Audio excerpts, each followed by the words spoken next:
नमस्कार, पंजाब केसरी टीवी देख रहे हैं आप और आपको बता दें कि गुहला चीका के इस समय घग्गर के बांध पर हम खड़े हैं। घग्गर की जो स्थिति है, हालांकि डरावनी तस्वीरें जो हैं आप देख सकते हैं। पानी की जो तस्वीरें हैं यहाँ पर, इन तस्वीरों में आपको बता दें कि जब पिछली बार 2023 में बाढ़ आई थी, तो बाढ़ के समय में ये जो जहाँ हरियाली दिख रही है, जहाँ ये धान दिख रहा है, ये पूरा एरिया जो है पानी से कवर अप हो गया था और पूरा जो है टटियाना बांध जो है एक तरफ से टूट गया था टटियाना की तरफ, और हांसी बुटाना को तोड़ते हुए पानी आगे निकल गया था। वो स्थिति तो काफी भयावह थी, काफी डरावनी थी। लेकिन इस समय जो है ये जो तस्वीरें आपको दिखा रहे हैं, इसमें आपको बता दें कि 23 फीट के करीब जो है घग्गर का जो है पानी का लेवल है। 23 फीट का जो खतरे का निशान है वो तो क्रॉस कर गई है घग्गर। लेकिन अगर पिछले एरिया की बात करें, वहां बारिश रुकने की वजह से शायद जल्द ही ये जो है लेवल वो डाउन आ जाए। फिलहाल ये तस्वीरें आपको और दिखा दें, मैं दिखाते चलें कि जो ये सामने निशान नजर आ रहा है 24 फीट के लगभग पौना फीट के नजदीक जो है, थोड़ा सा उसके करीब है। और हो सकता है कि जो है घग्गर जिस तरीके से 23.5 तक चला जाए, ये अनुमान लगाया जा रहा है। सूरजभान शर्मा हमारे साथ जानना चाहेंगे, आप देखने पहुंचे हैं घग्गर की जो स्थिति है, पहले भी आते रहते होंगे, क्या लग रहा है अनुमान?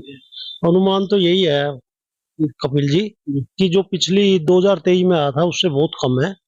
तो ये है कि बचाव रह गया। तो पिछली साइड में जो पानी बिखरा या कुछ मूसले डंडोता, इन साइडों में फसलों को बहुत नुकसान हुआ काफी।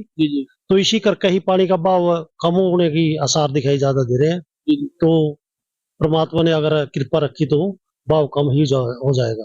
तो खतरनाक स्थिति जो मान के चल रहे हैं कि जो डेंजरस स्थिति आ सकती है, उसको लेकर किस तरह का अनुमान है?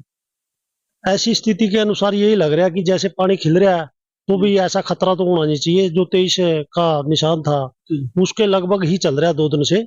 तो इसी करके ये लगता है कि आगे शायद ये नहीं मार पड़े।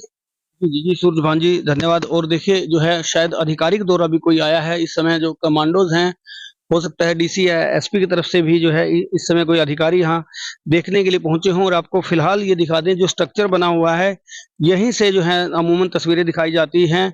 और मैं इतना भी बता दूं कि जब पिछली बार जब बाढ़ आई थी, तो ये जो एरिया है सामने, ये जो पत्थर पड़ा है, ये भी दिखाई नहीं दे रहा था। पानी का स्तर इस कदर जो है ज्यादा बढ़ा हुआ था। और तस्वीरें और भी दिखा दें, जो स्थानीय लोग हैं किस तरह से यहाँ देखने पहुंचते हैं। इस समय जो है लोग पहुंचे हुए हैं देखने के लिए, और कैमरे पर आप देख सकते हैं लोग जो है ये दृश्य देखने के लिए उतावले हैं। और काफी लोग तो जो हैं जो तस्वीरें हैं वो घग्गर के ऊपर, पुल के ऊपर से तस्वीरें देखना पसंद करते हैं। इस समय ये जो है यहाँ कर्मचारी मौजूद रहते हैं, गेज रीडर वगैरह यहाँ होते हैं, क्योंकि 24 घंटे जो है हर घंटे की गेज जो है इन्हें प्रोवाइड करनी होती है, और हर घंटे की गेज जो ये प्रोवाइड कराते हैं। ये जो तस्वीरें आपको दिखाई जा रही हैं, ये तस्वीरें जो है नहर, जो घग्गर नदी है उसके पुल की तस्वीरें जो हैं यहाँ से आप देख सकते हैं। और यहाँ लोगों का जो है आना जाना, पंजाब का जो सामने पंजाब की तरफ से भी जो लोग हैं इधर आते जाते हुए देखते हैं। और किस तरह से जो ज्यादा से ज्यादा लोग जो हैं इसको देखने के लिए पहुंचे हुए हैं, इन तस्वीरों में देखा जा सकता है। फिलहाल पंजाब की तरफ से भी लोग जो हैं लगे हुए हैं, और कहीं ना कहीं बचाव के लिए वो भी अपनी तरफ से तैयारियां कर रहे हैं। सामने घग्गर क्रॉस करते ही पंजाब शुरू हो जाता है। ये बॉर्डर एरिया की जो तस्वीरें हैं वो आपको दिखाई जा रही है। जी हाँ, तो इस समय गेज रीडर मौजूद हैं यहाँ, जो बिल्कुल घग्गर के पुल के ऊपर बना हुआ है। गेज यहाँ नीचे से ली जाती है और गेज लेकर ये बताते हैं। जी, क्या नाम है आपका? मंगल शर्मा, शेरपुर। मंगल जी। हाँ जी। मंगल जी, जो अभी तक जो गेज जा रही है, जो अभी तक रीडिंग जा रही है, उसमें कितने फीट तक जो है अभी तक लेवल अप है? 23 लास्ट नहीं, अभी 23 से थोड़ा सा ऊपर दिखाई दे रहा है लगभग 1 इंच डाउन। वो जो कैंप जाल होती है ना पानी की, अच्छा 23 पे ही मानते हैं उसको अधिकारी हो चाहे मौके कोई भी अफसर हो। Okay okay. रात 22.6 थी गेज। अच्छा, रात मतलब आधा फुट के करीब बढ़ गया है ये। रात तो क्या आसार लग रहे हैं, पीछे से क्या रिपोर्ट्स है? क्योंकि जो सिरमौर जिला है या आपके जो है हिमाचल के 2-3 जिले जो इससे लगते हैं, जिनकी वजह से प्रभावित होते मुलाना है, मुलाना भी गेज घट चुकी है। हैं। जो शाहबाद है, शाहबाद भी गेज घट चुकी है। अच्छा, वहां भी डाउन आ चुका है। हाँ। तो अभी जो है लोगों को घबराने की कितनी जरूरत है, या जब उनको पीछे ही घट गया तो आगे तो घटना निश्चित है। जी। जब घटे तो 1 इंच घटेगा जरूर। अच्छा, मतलब घटता ही चलेगा, बढ़ेगा नहीं, ये अनुमान है? जब पीछे ही घट गया ना, जी पीछे से ही तो चलेगा जी, अगर बारिश ना हुई तो। जी। अच्छा, पहाड़ों की बारिश का बड़ा प्रभाव पड़ता है? पंचकुला बारिश। पंचकुला बारिश का। तो जैसे अभी पिछले हिस्सों में भी कुछ जो घग्गर का पानी या मारकंडा का पानी जो है क्रॉस कर गया, जैसे सिहाली है रत्ताखेड़ा की साइड में उन खेतों में क्रॉस कर गया, तो वो उसका भी प्रभाव पड़ता होगा नहीं, उससे भी। ये आगे चला जाएगा सिरसा साइड, ये तो चला गया, वो फिर वापस लेगा गागर, अच्छा भाई वापस घूम के यहाँ की चला जाएगा। आपका क्या नाम है? जरनैल जी। जर्नैल, आप भी जर्नैली हैं, ड्यूटी करते हाँ हैं? ड्यूटी। आप भी गेज रीडर। तो जर्नैल जो गेज जो है आप कितने कितने घंटे की ड्यूटी करते हैं, कितने कितने घंटे की रीडिंग देते हम तो जी सवेरे 8 बजे आते हैं, 5 बजे चले जाते हैं, हैं? 8 से 5। तो रात को ड्यूटी अलग? अलग है जी, अलग आते हैं। तो टोटल कितने गेज रीडर हैं यहाँ? 8 है जी। 8 गेज हाँ। रीडर, दो एक समय में रहते हैं? चार चार चार एक रहते हैं। समय में। हाँ, एक की तबीयत खराब हो गई। चले गए बस। जी, अच्छा 3 गेज रीडर यहाँ अवेलेबल है? 4 हैं, अब एक के पेट में मतलब दर्द। एक की तबीयत खराब होने की वजह से चले गए? चले। जी, जी। तो देखिए जो है ये गेज रीडर्स हैं, एक गेज रीडर यहाँ सामने हैं जो है ये मचान बना रखी है, और कहूंगा कैमरे पर तस्वीरें दिखा दें। और एक जो गेज रीडर यहाँ पर इस समय तबीयत खराब होने की वजह से नहीं है। फिलहाल आपको बता दें कि जो घग्गर की स्थिति है, ये पीछे जो पिछला एरिया है वहाँ शाहबाद वगैरह में जो है डाउन बता रहे हैं, और उसका जो फर्क है यहाँ मुलाना वगैरह जो पिछले एरियाज होते हैं जिनका यहाँ प्रभाव पड़ता है, वहां पर गेज नीचे आई है, और इस वजह से शायद हो सकता है कि जो घग्गर का जल स्तर है वो अब जो है उतना प्रभावी ना रहे जितने लोग जिससे डरे हुए हैं, और लोगों को डरने घबराने की जरूरत नहीं है। तस्वीरें आपको इसीलिए दिखाई गई हैं ताकि आप भी सतर्क रहें। सतर्क रहना जरूरी है क्योंकि जल जो है एक महाशक्तिशाली जो है पदार्थ है, और उसके सामने जो है बड़ी-बड़ी दीवारें नहीं टिकती। लेकिन फिलहाल अभी जो जल स्तर जिस तरीके से नीचे जा रहा है 23 फीट पे अभी स्टेबल है, हालांकि रात 22:30 से 23 हो गया, और अब 23 से डाउन आने की संभावनाएं ज्यादा हैं। तो उससे जो है लगता है कि कहीं ना कहीं लोगों को अब राहत मिलेगी। जी सर, क्या नाम है आपका? हेलो, मैं दर्शनपाल हूँ। मैं अध्यक्ष हूँ क्रांतिकारी किसान यूनियन का, और संयुक्त किसान मोर्चा जो हमारा 13 महीने दिल्ली बॉर्डर के ऊपर लगा था उसका मैं तालमेल कमेटी का मेंबर हूँ। पंजाब से हूँ, पटियाला से। और पटियाला से मैं आया हूँ आज यही दौरा करने के लिए, क्योंकि इन पूरे गांव में हमारा संगठन है क्रांतिकारी किसान यूनियन का, और बहुत सारे संगठन जो संयुक्त किसान मोर्चे के हैं वो भी इस एरिया में हैं। और मीरापुर चो है साथ में, वो मीरापुर चो ने 100 तरफ जो जमीन मतलब खेती जो है उसको बर्बाद कर दिया है। और यही नहीं, इससे आगे जो हांसी बुटाना नहर निकल रहा था वहां से इसको रोक लगती है, डाफ जिसको बोलते हैं, वो लगती है। उसके चलते हुए मीरापुर चो में भी बैकफ्लो हो रहा है पानी का। और ये आप देखिए यहाँ इसका पानी भी जो घग्गर नदी है इसका पानी भी जो है बहुत स्लो हो गया है, पीछे बहुत तेज आ रहा है। और नेक्स्ट मैं ये कहना चाहता हूँ कि इससे 2023 में एक बड़ा फ्लड आया था जिसमें गांव के गांव बह गए थे, मकान गिर गए थे, फसलें बर्बाद हो गई थी, पशु मर गए थे।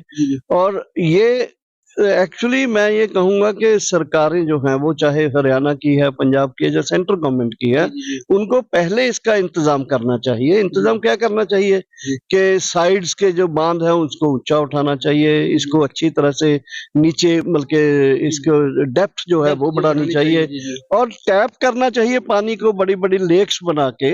और लेक्स बनाने के बाद लेक्स वहां से कोई डाइवर्सिफाई करके खेतों को पानी ले जाना चाहिए। ये कोई डिफिकल्ट बात नहीं है, बल्कि जब एलन मस्क जब ऊपर कोई बना देता है, पुलाड़ के ऊपर स्टेशन बना सकता है और वहां लोग जाके रुकते हैं, तो ये तो बहुत छोटी बात है। इसलिए इसके लिए इनके पास इतनी मशीनरी, अर्थ मूवर्स इतने बड़े बड़े आ गए हैं कि ये काम मुश्किल नहीं है। लेकिन ये इनकी सोच के ऊपर निर्भर करता है, इनकी नीयत के ऊपर निर्भर करता है। क्योंकि उसके जब हड़ आ गया, अभी नीचे चला जाएगा तो ये नींद सो जाएंगे एक तरह से, और फिर उसके बाद करप्शन में लग जाएंगे, नेपोटिज्म में लग जाएंगे, लोगों के बारे में नहीं सोचेंगे।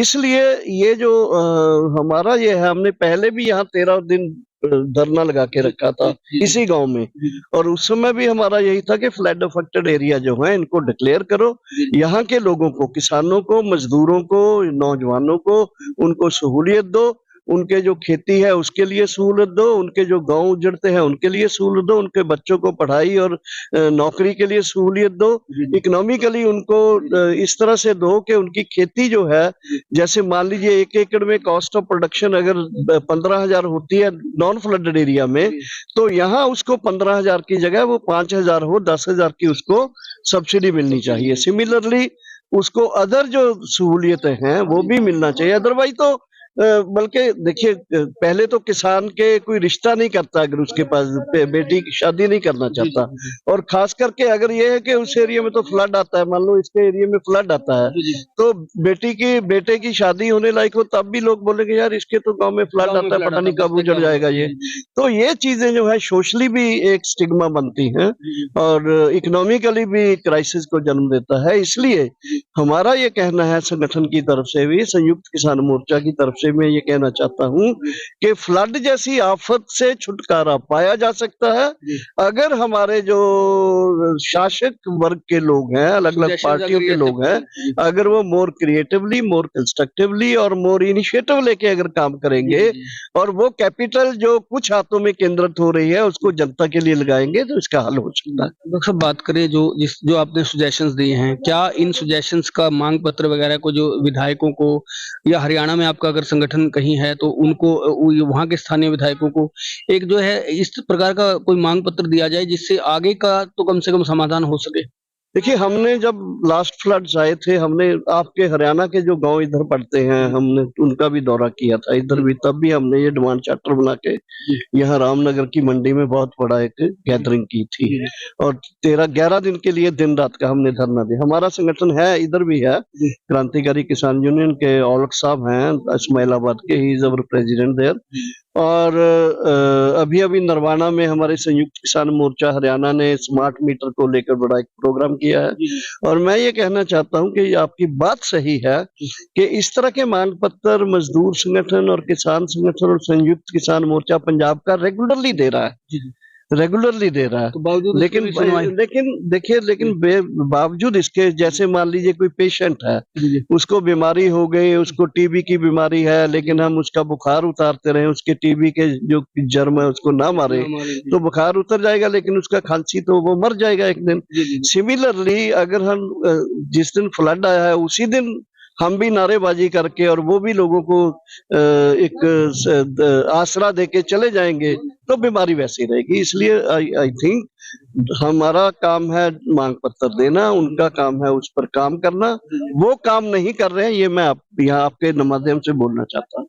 डॉक्टर साहब अभी एक वीडियो वायरल हुआ था, अब पंजाब के साथ के, ये कैथल के साथ के लगते एरिया का कोई वीडियो था, ये पता नहीं चल पाया कि किस व्यक्ति का था, लेकिन उन्होंने कहा कि हमें कैथल में शामिल कर दो क्योंकि हमें सहूलियतें नहीं मिल रही। इस प्रकार का वीडियो मैं प्ले करके भी आपको दिखाऊंगा।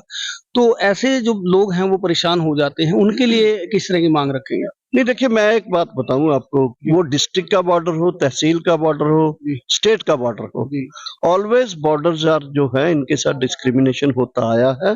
पंजाब हरियाणा, अभी पाकिस्तान के साथ जो बॉर्डर है वहां चले जाइए, वहां भी डिस्क्रिमिनेशन और लोगों को वो सहूलियत नहीं मिलती है जो सेंटर में मिलती है। सिमिलरली हरियाणा के साथ जो हरियाणा बॉर्डर के लोग हैं, अगर हम हरियाणा के इस बॉर्डर की तरफ बोलेंगे उन लोगों को भी ये महसूस होता होगा। ये लेकिन सोल्यूशन नहीं है, सोल्यूशन ये नहीं है, सोल्यूशन यही है कि लास्ट मतलब के बैठा हुआ जो व्यक्ति है, वो व्यक्ति जो है वो गरीब है, वो दलित है, वो क्या है, जो भी है, उसको वो तमाम सहूलतें मिलनी चाहिए, सो दैट उसमें ये फीलिंग ना आए जो आई है फीलिंग। वीडियो आई होगी लेकिन आती तब है ना जब हमारे जो सरकारें हैं वो उस तरह का इंतजाम नहीं करती हैं, इसलिए वो नहीं आनी चाहिए। वो हल अगर होता तो हम कहेंगे कि हम सबको ही हरियाणा से मिला दीजिए, लेकिन हरियाणा में भी बहुत लोग बोल सकते हैं, कैथल के या कुरुक्षेत्र के बॉर्डर के जो लोग हैं ये पंजाब में सहूलतें। देखिए ये डिफरेंस तो डेवलपमेंट का रहेगा, जैसे हमारे पंजाब हरियाणा के लोग जा रहे हैं कनाडा अमेरिका में, तो वहाँ सहूलतें ज्यादा इसलिए जा रहे हैं, लेकिन ये हमारे लिए यहाँ हमारी सरकारों को ये चैलेंज कबूल करना चाहिए और वो तमाम सहूलतें की चाइना 1949 में वहाँ सरकार बनी और जापान को हराया उन्होंने, हमारे 1947 से अंग्रेज गए हुए हैं, हम इतना पीछे। कल ही चाइना में हम देख रहे थे, चाइना में बड़ा एक सेकंड वर्ल्ड वॉर की डिफीट को लेकर बड़ा प्रोग्राम हुआ है। तो अगर वो चाइना इतना डेवलप कर गया है हर चीज में, मिलिट्री में ही नहीं बल्कि टेक्नोलॉजी में, एग्रीकल्चर में, सोशल ह्यूमन इंडेक्स डेवलप कर गया उनका, अगर ये सब डेवलप कर गया तो हमारा क्यों नहीं करता? हमें भी देखना चाहिए। हिंदुस्तान की जनता के ऊपर बड़ा सवाल है ये। 5 साल जाके वोट डाल देना केवल मतलब नहीं होता, हमें देखना चाहिए कि हमें चाहिए क्या, कौन हमें देगा या नहीं देगा, इस पर हमें कॉन्शियसली वर्क करना चाहिए। जी जी जी डॉक्टर साहब, बहुत बहुत धन्यवाद, आपने जो बातें रखी। और देखिए जो है संयुक्त किसान मोर्चा से डॉक्टर दर्शन पाल जी तो इन्होंने बताया है, और रिफॉर्म्स के लिए सरकार को जो है अभी से जैसे ही फ्लड कम होता है उसके बाद जो है इन्होंने बताया कि झीलें बनाई जाए पास में, उनसे नहरों की कनेक्टिविटी कर दी जाए। बहुत अच्छा सुझाव इनका रहा है। और इसके अलावा जो घग्गर का जो स्थिति है, ये स्थिति जो है सुधर सकती है। ये चाहे हरियाणा की बात हो या पंजाब की बात हो, सुधार हो सकता है। और उस सुधार के लिए सरकारों को जो है निरंतर प्रयास करने होंगे। और ये जो जिस तरह से घग्गर के साथ के एरियाज हैं उनमें जो कब्जे हुए हैं, जो जमीनें जो है कब्जाई हुई हैं, उन्हें खाली करवाया जाना चाहिए, ताकि जो है इस प्रकार की जो दुविधा है आने वाले समय में अन्य लोगों को, और खास करके नहरों के साथ के जो लोग हैं उनको जो है इस तरह की जो है वो ना झेलनी पड़े। और ये जो है अब जो तस्वीरें आपको दिखाई जा रही हैं घग्गर को लेकर, जो तस्वीरें हैं घग्गर का जो है इस समय जो जल स्तर है 23 फीट के प्लस है, और 23 फीट की जो ये तस्वीरें आपको दिखाई गई हैं। और इसके अलावा जो पंजाब से जो किसान हैं और पंजाब से अन्य कई अधिकारी कर्मचारी भी जो है दौरा कर रहे हैं, बार बार वो जान रहे हैं कि घग्गर की स्थिति क्या है। तो ऐसी जो है और भी तस्वीरें आपको समय समय पर हम दिखाते रहेंगे। ऐसी और भी तस्वीरें देखने के लिए देखते रहें पंजाब केसरी टीवी। पंजाब केसरी टीवी के लिए कपिल शर्मा की रिपोर्ट। हमसे जुड़े रहने के लिए हमारे YouTube चैनल को सब्सक्राइब करें और नई वीडियो की नोटिफिकेशन के लिए बेल आइकॉन को दबाएं। अगर आप ये वीडियो Facebook पर देख रहे हैं तो लाइक जरूर करें और ज्यादा से ज्यादा शेयर करें। धन्यवाद।